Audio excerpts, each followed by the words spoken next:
Pag-usapan natin mga boss ang puzzle na ito, okay? Sulong dito ang puti, talo na ito ang itim, okay? Wala naman lugi siguro, no? 2, 4, 6, 8. 2, 4, 6. Oh, siyam nga pala ang itim, oh. 2, 4, 6, 8, 9. Samantalang ang puti, 2, 4, 2, 4. Walo lang, lugi pa nga ang puti. Pero unang sulong ang puti, no? Talo pa ang itim. May nag-comment, 215. Yan, 215, okay. Then follow up daw ng 72. Ayan ang mali. 72. Kasi kakain ng 2 yan, no? Tapos kakain ng 5. Kakain ng itim. Kakain ng puti. Di parehas ng pyesa. Possible mag-draw, di ba? Oh. Possible yan mag-draw.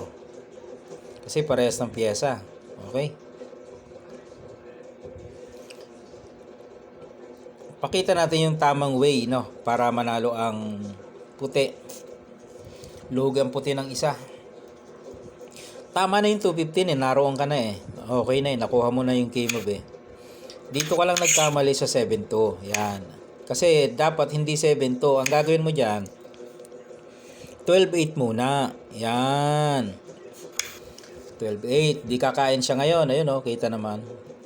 Pagkatapos, padadamahin mo yan dito ng 10-5. Pakain mo yan para makadama siya. Yan.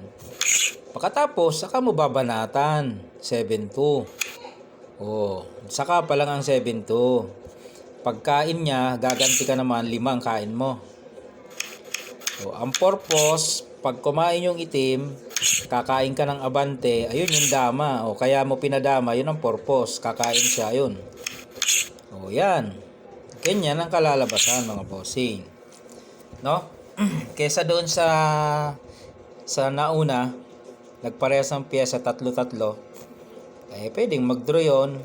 Kasi nga parehas ang pyesa, no? Balance lang. So, pero kung dito mo kinuha, okay na eh, nadong ka na eh.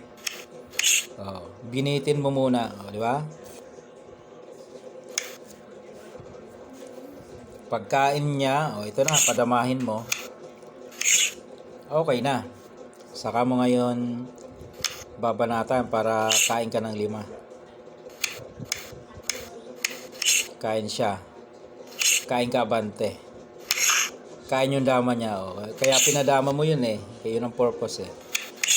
Di ba? Wala na siyang choice. Susulong. Ayun, di ubos. Ayun ang punto mga bossing ha. Nakuha. Tama na tayo sa 215. Yung follow up na lang. Doon lang nagkamali. Pero ito na. Pinakita na natin. Alright.